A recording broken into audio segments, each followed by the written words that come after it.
नमस्कार, good morning, good evening दोस्तों। मेरे चैनल एक किताब से एक मोती पर आपका स्वागत है। आज मैं जिस पुस्तक से कुछ अंश लेकर आया हूँ वो है मॉर्निंग एंड इवनिंग। चार्ल्स पर्जिन्स के लेखक हैं। मॉर्निंग एंड इवनिंग यानी सुबह और शाम।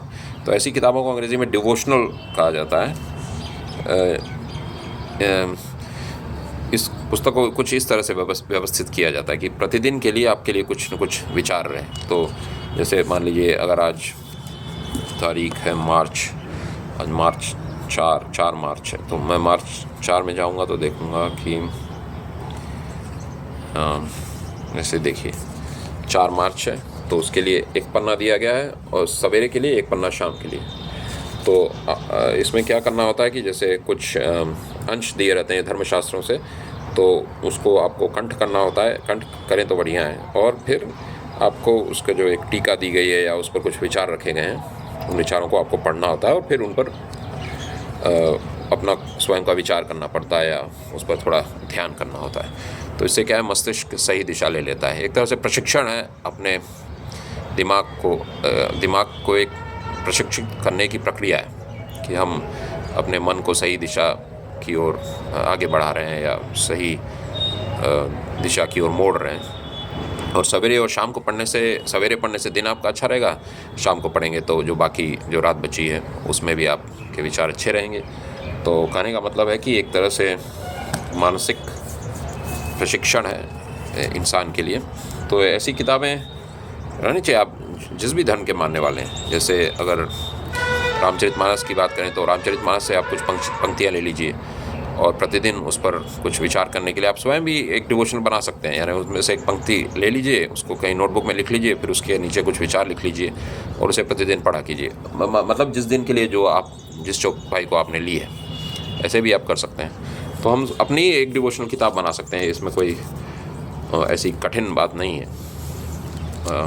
पर अगर पुस्तकालय से अगर आप ऐसी किताबें लेकर आ सकते हैं तो लेकर आइए, या तो आप खरीद सकते हैं तो ऐसी पुस्तकें खरीदिए, या आप अपनी ही किताब बना सकते हैं। जैसे अगर भगवत गीता को आपको साल भर में पढ़ना हो तो 700 श्लोक हैं, तो करीब 2 या किसी दिन 2 श्लोक आपको पढ़ने होंगे, किसी दिन 1 श्लोक। तो हर दिन के लिए आप 1 श्लोक बनाकर, मतलब श्लोक उस पन्ने पर लिख लीजिए, एक पन्ने पर ऊपर, और फिर उस पर अपने विचार लिख लीजिए और उसको पढ़िए। तो इससे दिन आपका अच्छा गुजरेगा, मस्तिष्क आपका सही दिशा ले लेगा। तो खैर, ये तो बात थी कि डिवोशनल क्या चीज़ होती है, डिवोशनल पुस्तक क्या होती है। तो आइए मैं उस अंश को पढ़ देता हूँ जो मैंने आज के लिए चुना है। तो मैंने गूगल ट्रांसलेट का उपयोग किया है। तो अंग्रेज़ी में है ये, when I am for my strength is made perfect in weakness. यानी अंग्रेज़ी में शीर्षक है क्योंकि मेरी ताकत कमज़ोरी में ही पूरी होती है। तो अब सुनने में बात तो थोड़ी विरोधाभास वाली लगेगी, यानी सेल्फ कॉन्ट्राडिक्टरी जिसको कहते हैं, कि जैसे विरोधाभास है, इसमें 2 परस्पर विरोधी बातें इसमें शामिल हैं। तो खैर, इसकी हम चर्चा करेंगे। जब मैं कमज़ोर होता हूँ तब मैं मजबूत होता हूँ, क्योंकि मेरी ताकत कमज़ोरी में ही पूरी होती है। किसी भी हद तक सफलता के साथ परमेश्वर की सेवा करने और परमेश्वर के काम को अच्छी तरह और विजयी ढंग से करने के लिए एक प्राथमिक योग्यता है। क्या है प्राथमिक योग्यता? अपनी कमज़ोरी का एहसास होना। जब परमेश्वर का योद्धा अपनी शक्ति में मजबूत होकर युद्ध के लिए आगे बढ़ता है, युद्ध यानी आध्यात्मिक युद्ध, कोई उसकी युद्ध की बात नहीं हो रही है, मतलब जो दुनिया में लड़ाइयाँ होती हैं, बाहरी दुनिया में अंदरूनी लड़ाई की बात है। जब परमेश्वर का योद्धा अपनी शक्ति में मजबूत होकर युद्ध के लिए आगे बढ़ता है, जब वह दावा करता है, मुझे पता है कि मैं जीतूँगा, मेरा अपना दाहिना हाथ और मेरी विजयी तलवार मुझे जीत दिलाएगी, तो हार दूर नहीं होती। यानी ये उच्च कोटि का जो आत्मविश्वास है, एक तरह से घमंडी एटीट्यूड माना जाएगा, घमंडी नज़रिया। क्योंकि आत्मविश्वास अलग चीज़ है, हम इस पर बात करेंगे कि आत्मविश्वास क्या है, घमंड क्या है, क्या इन दोनों में कुछ फ़र्क है कि दोनों एक जैसे ही हैं, इस पर हम चर्चा करेंगे। तो अगर वह दावा करता है कि मुझे पता है कि मैं जीतूँगा, मेरा अपना दाहिना हाथ और मेरी विजयी तलवार मुझे जीत दिलाएगी, तो हार दूर नहीं होती। परमेश्वर उस व्यक्ति के साथ आगे नहीं बढ़ेगा जो अपनी शक्ति से आगे बढ़ता है। जो इस तरह जीत की उम्मीद करता है उसने गलत अनुमान लगाया है, क्योंकि यह ताकत से नहीं शक्ति से, बल्कि मेरी आत्मा से होगा। सेनाओं के यहोवा का यही वचन है। सेनाओं के यहोवा क्योंकि बाइबल से लिया गया है ये वाक्य, तो लॉर्ड ऑफ होस्ट्स अंग्रेज़ी में आता है, तो उसी को सेनाओं के यहोवा का मतलब ऐसे उसका अनुवाद किया गया है। जो लोग अपनी वीरता का घमंड करते हुए लड़ने के लिए आगे बढ़ते हैं, वे अपने उल्लासपूर्ण झंडों के साथ धूल में फंसे हुए और अपने कवच को अपमान से दागदार करके लौटेंगे। जो लोग परमेश्वर की सेवा करते हैं, उन्हें उसकी अपनी तरह से और उसकी शक्ति से उसकी सेवा करनी चाहिए, अन्यथा वह कभी भी उनकी सेवा स्वीकार नहीं करेगा। ईश्वरीय शक्ति के बिना मनुष्य जो कुछ करता है, ईश्वर उस पर कभी अधिकार नहीं कर सकता। वह धरती के फलों को फेंक देता है। धरती के फल यानी पृथ्वी या मट्टी वाले फल, यानी जिसमें आत्मा नहीं है, कहने का मतलब वह धरती के फलों को फेंक देता है। वह केवल उस अनाज को काटेगा जिसका बीज स्वर्ग से बोया गया है, यानी जिसमें आध्यात्म जुड़ा हुआ है, जिस कर्म में। यही बात गीता में आती है कि जो आप दान करते हैं, जो आप तप करते हैं, और एक बात है दान तप, और एक बात है उसमें, तो जो ये आप चीज़ें करते हैं, धार्मिक चीज़ें, अगर उसमें श्रद्धा नहीं है, या ओम तत्सत गीता में है, ओम तत्सत कह के अगर आप इन्हें नहीं करते हैं, इन कर्मों को, यानी ईश्वर अर्पण बुद्धि से नहीं करते हैं, तो इनका कोई अर्थ नहीं है ईश्वर की नज़र में। ऐसे गीता में 17वें अध्याय में ये बात आती है। यज्ञ, दान और तप, ये 3 चीज़ें। जो यज्ञ करता है आदमी, दान करता है, तपस्या करता है, अगर इसमें श्रद्धा बुद्धि से वो नहीं करता है तो ईश्वर उसे स्वीकार नहीं करेंगे। वह धरती के फलों को फेंक देता है। वह केवल उस अनाज को काटेगा जिसका बीज स्वर्ग में बोया गया था, अनुग्रह से सींचा गया था और ईश्वरीय प्रेम के सूर्य द्वारा पकाया गया था। ईश्वर तुम्हारे पास जो कुछ भी है उसे खाली कर देगा, इससे पहले कि वह तुम्हें अपना दे। वह तुम्हारे अन्न भंडारों को सबसे बढ़िया गेहूं से भरने से पहले उस भंडार को साफ करेगा। ईश्वर की नदी जल से भरी है, लेकिन इसकी एक बूंद भी पृथ्वी के झरनों से नहीं बहती। ईश्वर अपनी लड़ाई में केवल उस शक्ति का उपयोग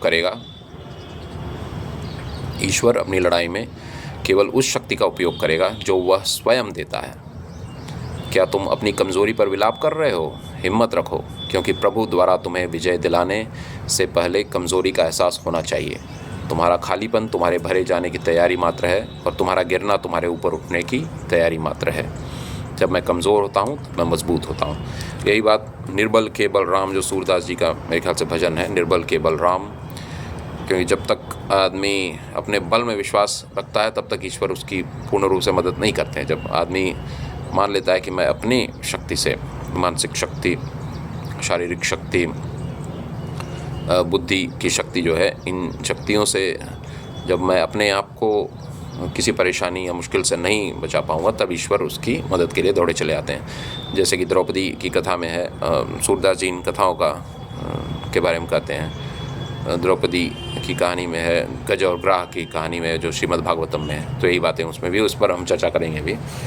तो अब इसका अर्थ क्या है, इसको समझा जाए, इसको थोड़ा और समझने की कोशिश की जाए। हर जो इसके पहलू है, इस पर थोड़ी नज़र दौड़ाई जाए। पहली बात है कि आप अभी फ़िलहाल आध्यात्मिक चर्चा को अगर छोड़ भी दें, तो केवल आप दुनिया को पर नज़र डालें, यानी जो भौतिक दुनिया है हमारे आसपास, मेरे ख्याल से उर्दू में मादी दुनिया बोली जाएगी, जो मटेरियल वर्ल्ड है, जो भौतिक संसार हमारे आसपास है, उसमें भी देखेंगे तो हमारे शरीर को भौतिक संसार से मदद चाहिए होती है। हम पूर्ण रूप से आत्मनिर्भर नहीं हैं दुनिया में।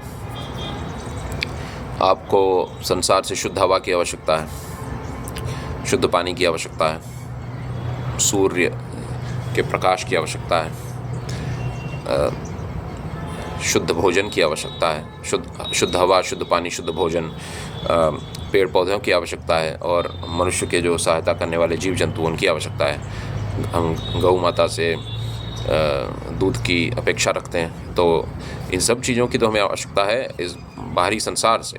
तो हमारा शरीर केवल अपने आप में रह ही नहीं सकता है, मतलब अपने आत्मनिर्भर हो ही नहीं सकता है, उसको दूसरों पर निर्भर ही होना है। इसीलिए मार्टिन लूथर किंग Jr. भी कहते थे अक्सर, अमेरिका के जो थे बहुत बड़े सिविल राइट्स एक्टिविस्ट और बहुत महान नेता थे अमेरिका के, वो भी कहते थे जैसे ही सवेरे उठता हूँ तो जो मैं चाय की पत्ती ले रहा हूँ कहीं चीन से आई है, और कोई और चीज़ जैसे उसका इस्तेमाल कर रहा हूँ वो किसी और की मदद से आई, किसी और देश से आई है, और जो मैं कुछ पिज़्ज़ा बना रहा हूँ शायद इटली से आया है, या कहने का मतलब है कि जो सामान वो इस्तेमाल, चीनी कहीं और से आई है, किसी और देश से या तो इंपोर्ट हुई है, या किसी और देश के व्यक्ति ने उसका आविष्कार किया है, या उसको बनाने की प्रक्रिया सिखाई दुनिया को। तो कहने का मतलब हम पूरी तरह से दूसरों पर निर्भर हैं, इस शरीर को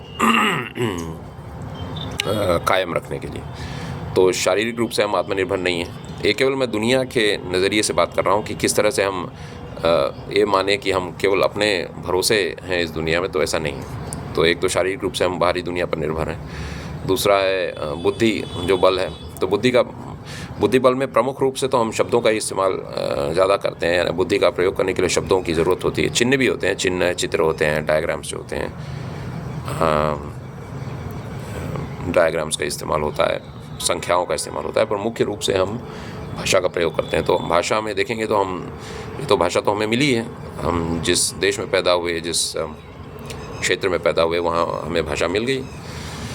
सुनते सुनते हमने सीख लिया भाषा, सुनते सुनते बोलते बोलते शायद ही कोई हो जो नए नए शब्द गढ़ता हो। हाँ, जैसे अंग्रेज़ी में शेक्सपियर और मिल्टन गढ़ते थे शब्द, हो सकता है हिंदी में भी कई साहित्यकार हों जिन्होंने नए शब्द गढ़े हों, मुझे जानकारी नहीं है। हो सकता है भारतेंदु हरिश्चंद्र ने कुछ नए शब्द गढ़े हों, या तुलसीदास जी ने गढ़े हों, सूरदास जी ने गढ़े हों। पर कुछ महान लेखक गढ़ लेते हैं शब्द, पर वो भी कुछ शब्द ही गढ़ पाते हैं, और पूरी एक भाषा की रचना कोई एक इंसान नहीं करता है। ये तो हमें बाहर से मिलता है। यानी भाषा की जो क्षमता है, जो शब्द हैं और जो वाक्य रचना है, शब्दों को जोड़ने का जो प्रक्रिया है या व्याकरण है, ये सब तो हमें बाहर से मिलता है। तो बुद्धि बल में भी हम ये नहीं बोल सकते कि हम पूरी तरह से अपने आप पर निर्भर हैं। अब आत्मिक बल को ले लें तो क्षमा कीजिए, तो हर धर्म में यही कहा गया है कि ये जो आत्मा है वो ईश्वर से मिली हमें। गीता में तो ये है कि ईश्वर सर्वभूतानां हृद्देशेर्जुन तिष्ठति। तो ईश्वर सभी जीवों के हृदय देश में वास करते हैं। और एक जगह भी ये भी है, ममैवांशो जीवलोके, मतलब मम एव अंश जीवलोके, शायद ऐसा है। तो तब मेरा ही एक अंश जीव के अंदर है। तो ये जो आत्मा है हमारे अंदर, वो भी ईश्वर से ही प्राप्त हुई है। यही बात बाइबल में भी है कि ईश्वर ने रूह जो है या आत्मा की शक्ति है उसको फूंक दिया था आदम के अंदर। यही बात कुरान में भी मेरे ख्याल से आती है। तो रूह तो मिली हुई है ईश्वर से, वो हमने नहीं बनाई है। तो ये सब चीज़ें तो हमें मिली हुई हैं। तो केवल अब भौतिक दुनिया पर नज़र डालें या आध्यात्मिक दुनिया पर भी, तो दोनों तरह से हम निर्भर हैं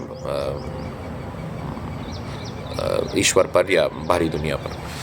तो इसलिए आत्मविश्वास की जब हम बात करते हैं तो उसको हमें सही तरीके से लेना चाहिए। आत्मविश्वास का ये अर्थ नहीं है कि हम ये माने कि हमें किसी की ज़रूरत नहीं है, किसी भी बाहरी शक्ति की ज़रूरत नहीं है, किसी ईश्वरीय अनुग्रह की आवश्यकता नहीं है। ऐसा नहीं है।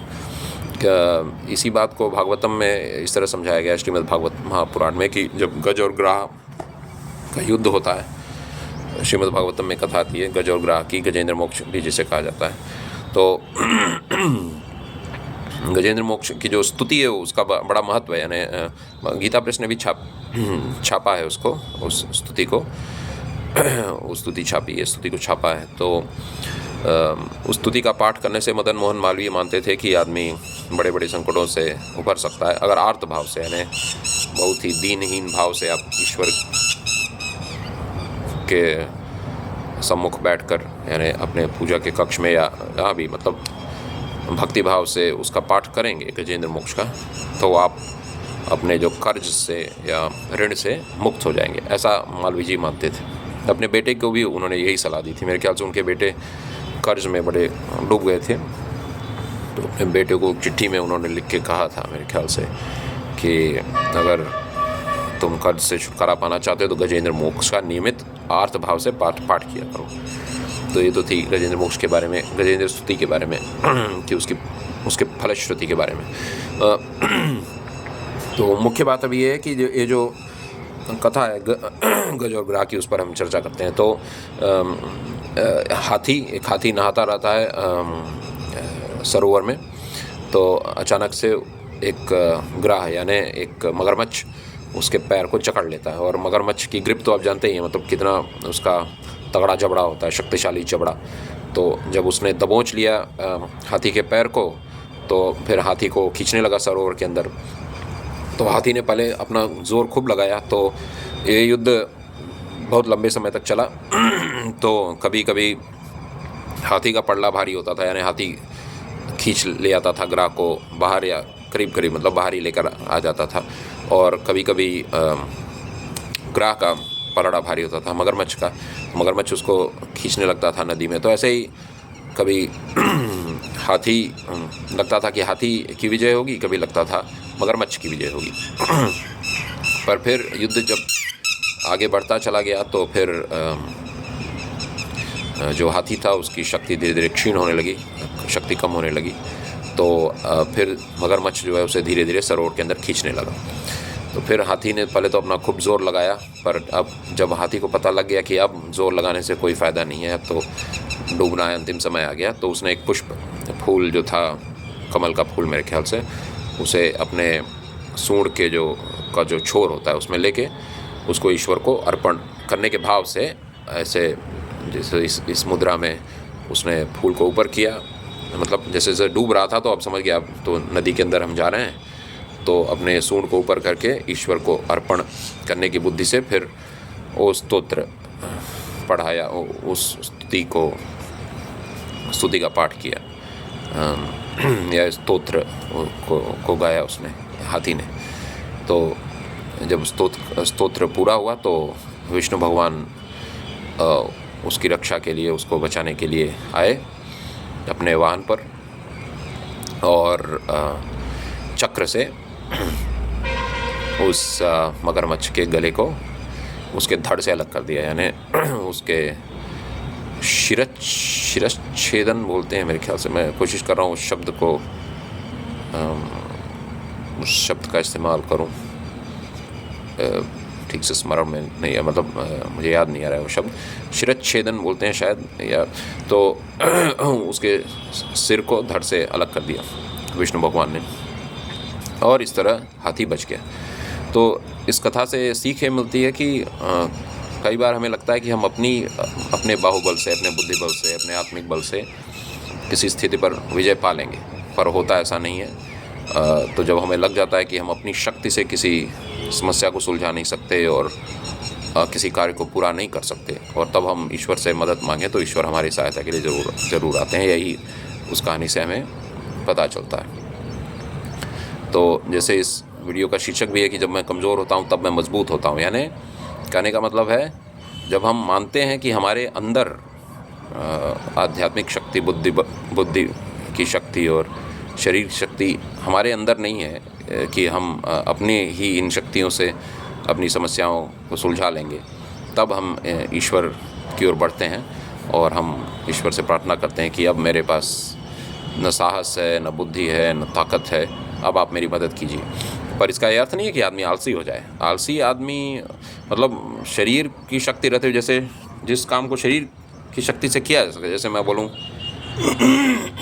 जैसे मान लीजिए मुझे कोई वज़न वाली वस्तु उठानी है और मेरे अंदर ताकत है और मैं ईश्वर से प्रार्थना करूँ, हे ईश्वर कुछ भी करिए कि ये वस्तु अपने आप उठ जाए, तो ऐसे लोगों की सहायता नहीं करेंगे ईश्वर, जो अपने पूरे बल का प्रयोग करते हुए, अपनी ताकत लगाते हुए, पर मानते हैं कि उनमें पूरी कोशिश और जी जान से लगाएं, फिर भी वो उस समस्या को नहीं हल कर पाएंगे, तब ईश्वर ज़रूर उसकी मदद में आएंगे। तो गज और ग्राह की कहानी में भी यही पता चलता है। गज ने तो काफ़ी कोशिश की पहले, पर जब अंत में लगा कि उसके अपनी शक्ति से वो नहीं बच पाएगा, तो ईश्वर उसकी मदद के लिए दौड़े चले आए। तो यहाँ दोनों बातें हैं कि हम कोशिश भी करते रहें अपने समस्या को सुलझाने की, पर ये भी माने कि हमारे केवल शक्ति से हम उसको नहीं सुलझा पाएंगे, हमें ईश्वर की मदद ज़रूर चाहिए, तब ईश्वर भी हमें मदद पहुँचाएंगे। जैसे जब तक खाली नहीं होगा पात्र, उसमें भरा कैसे जाएगा। तो जब हम अपने आप खाली कर लेंगे, यानी हम मान लेंगे कि हमारे अंदर वो शक्ति नहीं है, तो ईश्वर अपनी शक्ति को हमारे अंदर भर देंगे। यही उदाहरण ईस्ट टाइनी जोन्स के बारे में भी, जैसा मैंने एक वीडियो भी बनाया था उन पर, तो वो जब शुरू में एक धर्म उपदेशक बने थे, तो भीड़ के सामने बोलने में उन्हें थोड़ी झिझक होती थी, कठिनाई भी होती थी, उनको पता नहीं लगता था कि क्या बोलें, अगला वाक्य कैसे तैयार किया जाए। तो फिर उन्होंने ईश्वर से प्रार्थना की कि उन्होंने कहा कि मेरे पास इसकी शक्ति नहीं है कि मैं दूसरों को धर्म उपदेश दे सकूं, तो मैं पूरी कोशिश करूंगा कि मैं अच्छे से अच्छे अपनी वाणी के ज़रिए दूसरों तक अपना संदेश पहुंचाऊं, पर बिना आपके सहायता के नहीं हो सकता, तब ईश्वर ने उन्हें वो काबिलियत दे दी। उन्होंने माना कि मैं अपनी शक्ति से केवल एक अच्छा वक्ता नहीं बन सकता हूँ, आपको भी मेरी सहायता करनी होगी। तो ईश्वर ने उनकी सहायता की। जब उन्होंने माना कि मेरे में वो शक्ति नहीं है, वाणी की शक्ति, तब ईश्वर ने उन्हें वो वाणी की शक्ति दे दी। तो इन घटनाओं से हमें यही पता चलता है कि ईश्वर हमारी मदद करते हैं जब हमें मानते हैं कि हमारे अंदर उतनी शक्ति नहीं है कि जितनी कि उस समस्या को सुलझाने के लिए चाहिए, तो ईश्वर हमारी मदद के लिए दौड़े चले आते हैं। कोशिश कर रहा हूँ कि कोई और चीज़ छूटी ना हो जो हमने इस अंश में पढ़ा है। तो मेरे ख्याल से हमने वो बातें कह दी जो हमें कहनी थी, यानी मुझे जो बातें करनी थी वो मैंने कह दी हैं। और अंत में फिर से मैं एक बात दोहरा दूँ कि जब हमारे सामने कोई ऐसा कार्य हो जिसे हम सुलझा ना पा रहे हों अपनी शक्ति से, अपनी बुद्धि बल से, अपनी आत्मिक शक्ति से, अपने शरीर बल से, और हमें लगे कि अब सामने कोई रास्ता नहीं नज़र आ रहा, तब आप ईश्वर की शरण में जाइए और उनसे मदद मांगिए। कोशिश करते रहिए, ये नहीं कि हम कोशिश करना छोड़ के केवल ईश्वर की मदद मांगें। कोशिश करते रहें, हम पूरे अपने जी जान से उस समस्या को हल करने की कोशिश करते रहें, पर ये माने कि हमारे अंदर उसको सुलझाने की पूरी शक्ति नहीं है। अपने आप खाली कर दें और ईश्वर अपनी शक्ति को भर देंगे आपके अंदर और आपको विजयी बनाएंगे उस क्षेत्र में, जिस क्षेत्र में भी आप कोशिश कर रहे हैं सफलता हासिल करने की। पर मुख्य चीज़ है, एक चीज़ मैंने जो वीडियो में शुरू में कही थी कि हम आत्मविश्वास और घमंड के बीच फ़र्क करेंगे। तो आत्मविश्वास में ये आत्म शब्द आता है, तो यहाँ आत्म का अर्थ अगर हम लेते हैं कि शरीर बल, बुद्धि बल, तब हम घमंडी हो जाते हैं। कुछ लोगों को अपने शरीर के बल पर बड़ा घमंड रहता है कि मैं ऐसा हूँ, मेरे पास इतना बल है, बाहुबल पर घमंड होता है। कुछ लोगों को बुद्धि बल पर घमंड होता है, कुछ लोगों को जन बल पर रहता है, मैं इतने लोगों को जानता हूँ। कुछ लोगों को अपने जो वित्तीय बल है या धन बल है, धन बल पर भरोसा रहता है, जन बल, धन बल, बुद्धि बल, बाहुबल। पर ऐसे लोग वाकई में बलिष्ठ नहीं हैं, वो बस कुछ बाहरी संसाधनों पर विश्वास रखते हैं, जो संसाधन हमेशा उनके साथ रहेंगे नहीं, टिकेंगे नहीं। पर इस अर्थ में अगर हम आत्मविश्वास लेते हैं तो गलत है। वो ऐसे आत्मविश्वासियों का ईश्वर मदद नहीं करते। पर अगर आत्मविश्वास का अर्थ है कि आत्मा में विश्वास, जो ईश्वर की आत्मा हमारे अंदर है, जो ईश्वरीय शक्ति हमारी मदद करेगी जब और अन्य संसाधन हमारी मदद नहीं करेंगे, तब वो आत्मविश्वास सही है, वो सकारात्मक आत्मविश्वास है। आत्मा पर जो विश्वास है जो हमारे अंदर जो ईश्वरीय शक्ति, दिव्य शक्ति मौजूद है, उसमें अगर विश्वास है हमें, तो वो सकारात्मक आत्मविश्वास है। यही फ़र्क है घमंड में और आत्मविश्वास में। सही सकारात्मक जो आत्मविश्वास होता है, नकारात्मक आत्मविश्वास ही घमंड होता है मेरे ख्याल से। तब उसको आत्मविश्वास कहना भी ठीक नहीं है, वो उसको कह सकते हैं भौतिक संसाधनों पर विश्वास, या जैसा मैंने कहा बुद्धि बल पर विश्वास, बाहुबल पर विश्वास, जनबल पर विश्वास, धन बल पर विश्वास। तो ऐसे विश्वास को आत्मविश्वास कहना ठीक नहीं है। आत्मविश्वास है अपनी आत्मिक शक्ति पर विश्वास, ईश्वर की जो क्षमा कीजिए दिव्य शक्ति उस पर विश्वास। तो ये फ़र्क मैं सोचा कि करना ज़रूरी था। तो आशा है आपको ये वीडियो पसंद आया होगा। धन्यवाद।